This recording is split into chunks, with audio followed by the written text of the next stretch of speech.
آنکھوں کی بینائی سے لے کر ماں کے پیٹ سے لے کر قبر کی زندگی تک، موت تک، بہت بے شمار ناتعداد ایسی نعمتیں جو انسان ہونے کے ناطے اللہ تعالیٰ نے ہر انسان کو، چاہے وہ فرمانبردار ہو چاہے نافرمان ہو، اپنے وعدے کے مطابق عطا کیا۔ ان ہزاروں لاکھوں کروڑوں نعمتوں میں سے ایک بے انتہا بڑی نعمت جو اللہ تعالیٰ نے ایمان کی شکل میں ہمیں عطا کی ہے، ہمیں مسلمان بنایا۔ پھر مسلمان تو اللہ تعالیٰ کے ایمان اور کلمہ پڑھنے والے ہزاروں لاکھوں کروڑوں انسان اس دنیا میں آئے، ان کروڑوں انسانوں میں سے اللہ تعالیٰ نے امت محمدیہ کا ایک فرد ہمیں بنایا۔ میرے بزرگوں دوستوں، امت محمدیہ اس امت کو کہا جاتا ہے جس کی نسبت آقائے نامدار سرکار دو عالم جناب محمد رسول اللہ صلی اللہ علیہ وسلم کی شریعت سے جڑی۔ اللہ کے نبی صلی اللہ علیہ وسلم کا احسان عظیم اپنی امت پر ہے، اور وہ قیامت تک نہیں،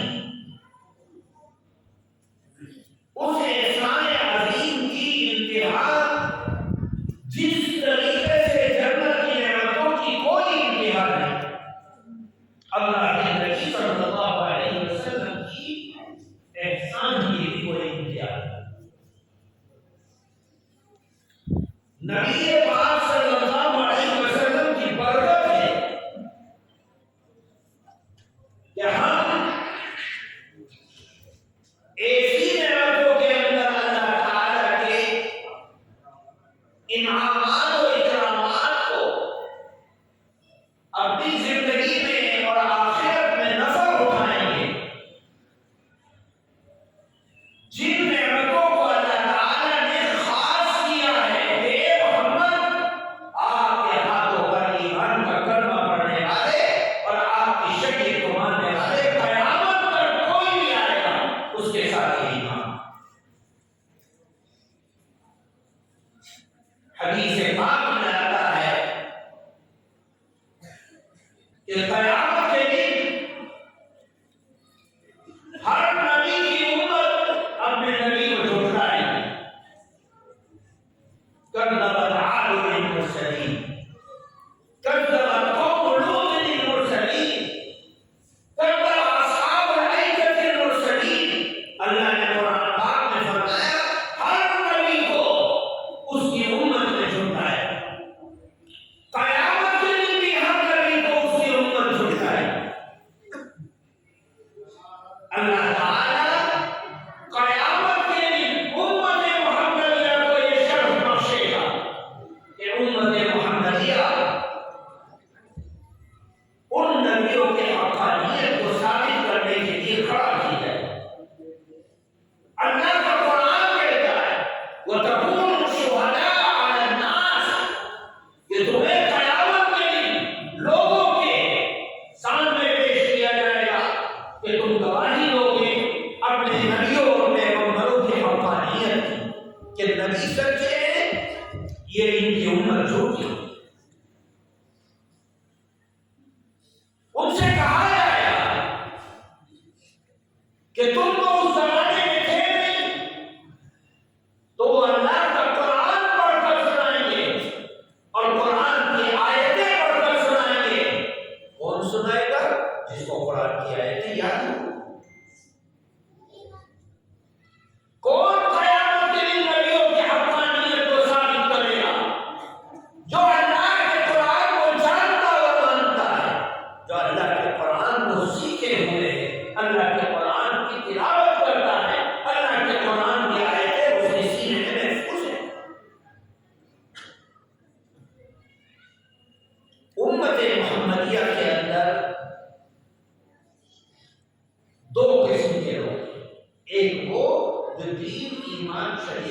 جاننے والے اور ایک وہ جو دین ایمان شریعت کو نہیں جانتے. بس ان سے کہا گیا کہ ایمان لاؤ اللہ کی وحدانیت پر، ایک اللہ ہے.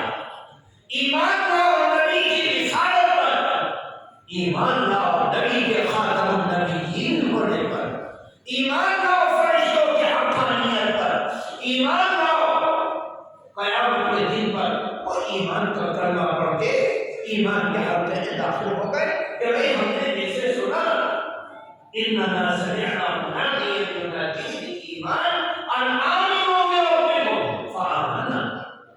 ہم نے ایک منادی کو سنا کہ وہ منادی ندا دے رہا ہے، پکار کر دے رہا ہے کہ اے لوگو اللہ پر اور اس کے رسول پر ایمان لاؤ. بس ہم ایمان لے آئے.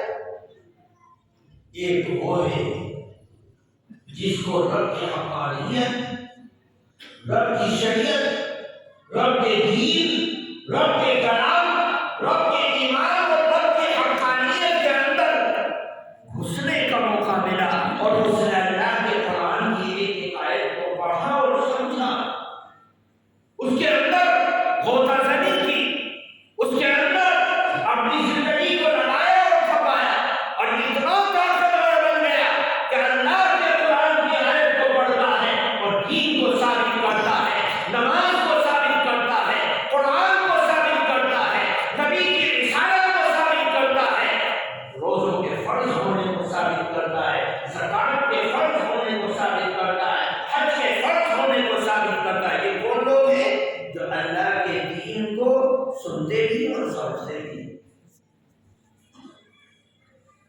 اسی لیے اللہ نے قرآن پاک میں فرمایا هل يستوي الذين يعلمون والذين لا يعلمون. جو آدمی جاننے والا ہے اور جو نہیں جاننے والا ہے دونوں برابر نہیں ہو سکتے.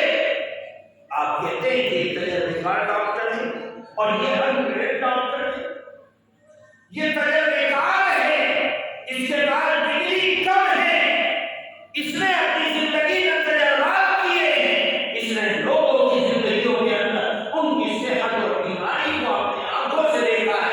یہ تجربے کار زیادہ مضبوط ہے اور یہ انگریز ہے اس کو تجربہ حاصل کرنا پڑتا. علم تو ہے، ڈگری تو ہے، لیکن تجربہ نہیں. ایک مومن ایمان لایا اگر کوئی آدمی آپ سے کہے کہ نماز کیوں پڑھتے ہو، آپ کہیں گے اللہ نے حکم دیا. کہاں دیا؟ آپ ثابت کرو. آپ ثابت نہیں کر سکتے اگر آپ جانتے ہو. اور ایک جاننے والا آدمی ہو، پڑھا لکھا آدمی ہو، اللہ کے قرآن کی آیت کو جاننے والا ہو، وہ فوراً اپنی زبان پر قرآن کی آیتوں کو سنا لے گا. اللہ کا قرآن کہتا ہے اقم الصلاۃ لدلوک الشمس الی غسق الليل وقرآن الفجر. وہ قرآن کی آیت سنے گا اور یہ کہے گا یا ایھا الذین آمنوا، اے ایمان والو نماز کو قائم کرنے کا ارادہ کرو. تو یہ کام کرو. اللہ کے قرآن کی آیت سے وہ دین کے ایک عمل کو ثابت کرے. جس عمل کا تعلق اللہ کے قرآن سے نہیں، نبی کے کلام سے نہیں، نبی کے واقعات سے نہیں، نبی کی زندگی کی ان اعمال سے نہیں، تو یہ کہا جائے گا کہ یہ عمل کمزور ہے، اس پر عمل نہ کیا جائے کیونکہ اس کا قرآن حدیث سے تعلق ہے. میرے دوستو بزرگوں، کسی بھی انسان کی قابلیت ایک نمبر پر یہ ہے کہ وہ اللہ کی منشا اور چاہت کو سمجھنے والا ہے. اور اگر سمجھنے والا ہے تو وہ انسان تو ہے اور اس نے کلمہ پڑھ کے اپنے آپ کو ایمان میں داخل کر لیا، لیکن وہ خسرتیں، وہ عادتیں، وہ کمالات جن کمالات کی وجہ سے انسان باکمال بن جاتا ہے وہ اس کے اندر ہے. آپ کو یاد ہوگا، آپ نے پڑھا ہوگا کہ اس دنیا کے اندر انسان نہیں تھا، جنات تھے. انسان تو بعد میں آیا، جنات پہلے آئے. برس برس سے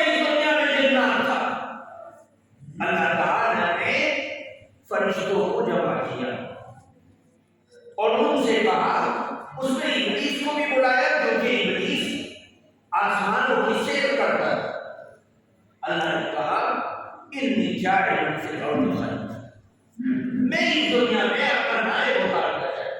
انہوں نے اللہ کے اس ارادے کو اپنے علم کے اعتبار سے، اپنے جاننے کے اعتبار سے اللہ کے سامنے ایک بات پیش کی کہ اللہ اتجعل فیہا من یفسد فیہا ویسفک الدماء، آپ ایسے لوگوں کو نازل کریں گے اس دنیا میں جو خون خرابہ کریں گے، فتنہ پھیلائیں گے۔ اللہ تعالیٰ نے فرمایا انی اعلم ما لا تعلمون، جو میں جانتا ہوں وہ تم نہیں جانتے۔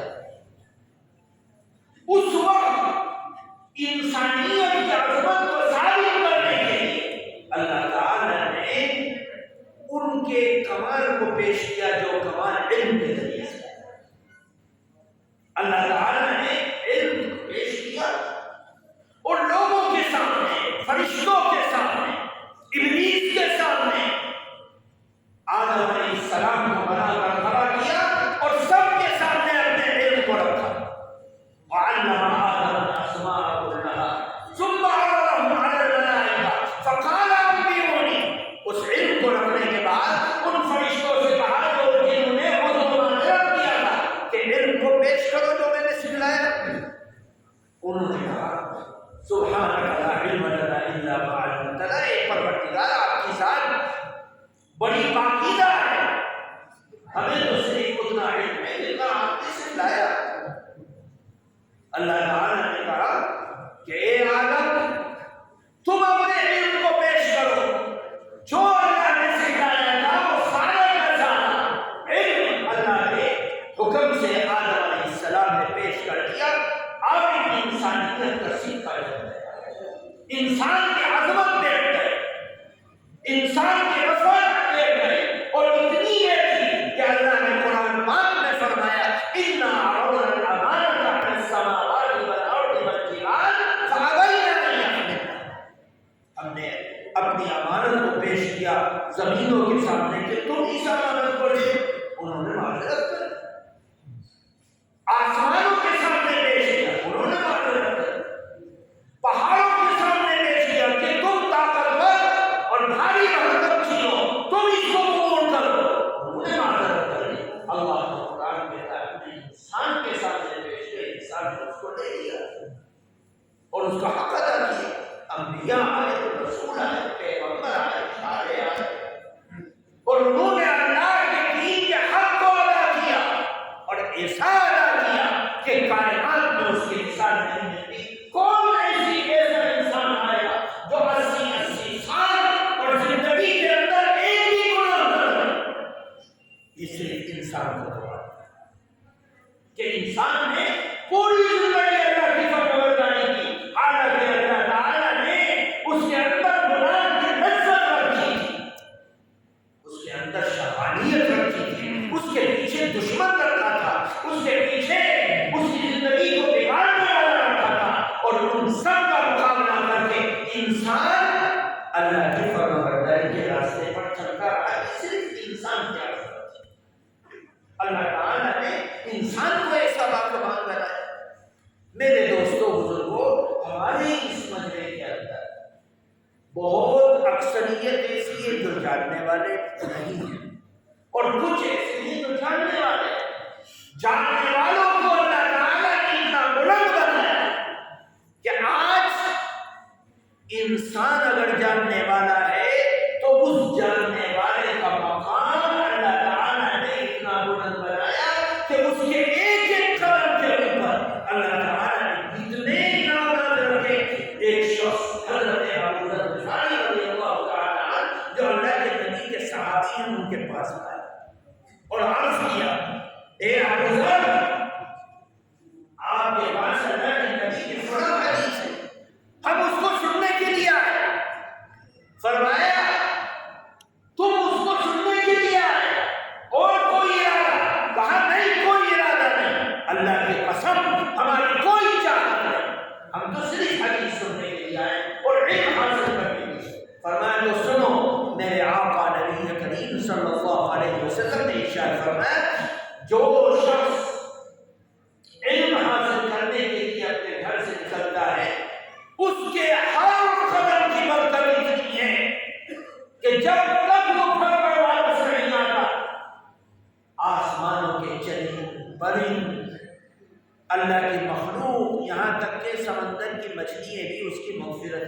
کرتی ہے۔ یہ کس وجہ سے کہ یہ اللہ کے علم کو حاصل کرنے کے لیے قربانی دے رہا ہے۔ چونکہ اللہ کے علم اور شریعت کی حفاظت کا ذریعہ صرف اور صرف اللہ تعالی نے انسانوں میں ان کو بنایا ہے، جو انسان جاننے اور علم حاصل کرنے کے لیے اپنی زندگی کو لگاتے ہیں۔ یہی وجہ ہے کہ اللہ کے نبی صلی اللہ علیہ وسلم نے ارشاد فرمایا کہ تم میں سب سے بڑا فضیلت والا وہ شخص ہے جو قرآن کو سیکھے اور سکھائے، جو قرآن کو سیکھے اور سکھائے۔ خیرکم من تعلم القرآن وعلمہ، ان افضلکم، تم میں سب سے زیادہ فضیلت والا وہ شخص ہے جو قرآن کو سیکھے اور سکھائے۔ تم میں سب سے بہترین وہ شخص ہے جو قرآن کو سیکھے اور سکھائے۔ حالانکہ اللہ کے نبی صلی اللہ علیہ وسلم کے سامنے وہ صحابہ بھی تھے جنہوں نے ہجرت سے پہلے اسلام کے لیے مارے کھائے، وہ صحابہ بھی تھے جنہوں نے ہجرت کی، وہ صحابہ بھی تھے جنہوں نے بدر میں شرکت کی، وہ صحابہ بھی تھے جنہوں نے احد میں شرکت کی اور بڑی مشقتیں اٹھائے۔ ان کے اعمال اللہ کا قرآن ان کی تعریف کرتا ہے، ان کی فضیلت کو بیان کرتا ہے۔ والسابقون الاولون من المہاجرین والانصار والذین اتبعوهم بإحسان رضی اللہ عنہم، ان کی فضیلت کو بیان کرتا ہے۔ لیکن ان کے درمیان میں اللہ کے نبی فرما رہے تم میں سے سب سے بہترین وہ شخص ہے جو قرآن کو سیکھے اور سکھائے، کیونکہ دین کی حفاظت کا واحد ذریعہ اس دنیا میں قیامت تک صرف اور صرف قرآن ہے، اور اس قرآن کو سیکھنے والے اس دنیا کے تختے پر سب سے قیمتی اثاثہ ہے، جس کی قیمت کا اندازہ ہم اس دنیا میں نہیں لگا سکتے۔ ہمارے بزرگوں نے یہ ماحول قائم کیا کہ گلی گلی میں مدارس مکاتب قرآن کی درسگاہیں قائم کی، اور ان کے اندر دعوت دی کہ لاؤ اپنے بچوں کو پیش کرو، وہ بچے قرآن سیکھیں گے، ایمان سیکھیں گے، قرآن کی آیتوں کو سیکھیں گے، قرآن کی آیتوں کو سمجھیں گے۔ اللہ کا ان بزرگوں کی محنت کا نتیجہ ہے کہ آج یہ قرآن کی درسگاہیں ہمارے ملک کے اندر، ہمارے علاقوں کے اندر، ہمارے شہروں کے اندر، ہمارے گاؤں کے اندر قرآن کو زندہ کیے ہوئے ہیں کہ آج اس ملک کے اندر اتنے عالم ہیں کہ دنیا کے بڑے سے بڑے اسلامی ملک کو بھی ملا دو، اتنے عالم تمہیں دکھائی دیں۔ یہ ان قرآن کی درسگاہوں کے، ان کے قائم کرنے والوں کے، ان کے قربانیوں کا اور ان کو چلانے والوں کی گنت زندگی کی محنت کا وہ اثاثہ ہے، جس کا نتیجہ آج یہ ہے کہ قرآن کے حافظ گلی گلی کے اندر رمضان آئے گا، اس قرآن کو پڑھنے کے لیے، سنانے کے لیے لوگ دوڑ رہے ہیں کہ مسجد میں موقع مجھے مل جائے، دکان میں موقع مجھے مل جائے، مکان میں موقع مجھے مل جائے، کارخانے میں موقع مجھے مل جائے۔ یہ صرف اس وجہ سے کہ اللہ کا قرآن گھر گھر تک پہنچانے کا کام ان بزرگوں نے کیا ہے جنہوں نے ان درسگاہوں کی بنیاد رکھی ہے۔ اب ایک آخری چیز، قرآن ہمیں مل گیا، اللہ نے قرآن ہمیں دے دیا، اللہ کی مہربانی اور شفقت ہے کہ ہم قرآن کے پڑھنے والے بن گئے۔ لیکن میرے دوستو، قرآن سیکھنے کے بعد ان حافظ بچوں کو کہتا ہوں، اور بہت سے طلباء یہاں پر موجود ہیں، قرآن سیکھنے کے بعد اگر قرآن کے خلاف چلو گے تو وعید بھی ہے۔ جہاں اللہ کے نبی صلی اللہ علیہ وسلم نے ارشاد فرمایا کہ اے لوگوں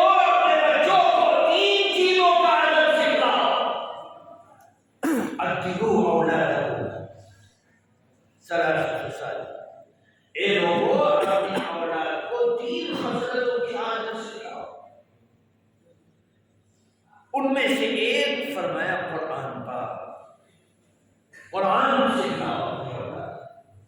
کیوں؟ فرمایا اس لیے کہ قرآن کا پڑھنے والا اور قرآن کو اپنے سینے میں اٹھانے والا قیامت کے دن جب کوئی سایہ نہیں ہوگا اللہ کے عرش کے علاوہ، اللہ کے عرش کے ٹھنڈے سائے کے نیچے اس کو جگہ ملے گی اگر وہ قرآن کو اپنے سینے میں محفوظ رکھے۔ کتنا بڑا مقام! لیکن اگر قرآن کو سینے میں رکھنے کے بعد اس کی زندگی غلطکاریوں میں، بدکاریوں میں، نافرمانیوں میں، قرآن کی مخالفت میں ہوگی تو اللہ کی طرف سے عذاب کا دروازہ بھی ایسے ہی کھلے گا۔ فرمایا ومن اعرض عن ذکری، جو شخص میرے ذکر یعنی قرآن سے منہ موڑے گا فإن له معیشۃ ضنکا، اللہ اس کی زندگی کو تنگ کر دے، روزی میں بے برکت، مال میں بے برکت، پیسے بہت کماتا ہے لیکن برکت نہیں۔ بہت سے لوگ کہتے ہیں کہ مولانا کما تو بہت ہے لیکن برکت نہیں۔ فرمایا اگر کوئی شخص اللہ کا قرآن کہہ رہا، میں نہیں کہہ رہا، جو شخص اللہ کے قرآن سے منہ موڑے گا یعنی اس پر عمل نہیں کرے گا، اس سے روگردانی کرے گا، فرمایا سب سے بڑی نحوست یہ ہوگی کہ اللہ اس کی زندگی کو اس دنیا کے اندر تنگ کر دے گا، بے برکت بنا دے گا۔ وَنَحْشُرُهُ يَوْمَ الْقِيَامَةِ أَعْمَىٰ، اور مرنے کے بعد قیامت کے دن اس کو اندھا اٹھائے گا۔ مرنے کے بعد قیامت کے دن اس کو اندھا اٹھائے گا۔ اللہ کا قرآن کہہ رہا ہے کہ جب وہ اندھا اٹھے گا تو اللہ سے وہ ریکویسٹ کرے گا، اللہ سے کہے گا یا رب لم حشرتنی اعمی وقد كنت بصیرا، اے میرے پروردگار تو نے مجھے اندھا بنا دیا، میں تو دنیا میں بینا تھا، میری آنکھیں تھی، روشنی تھی،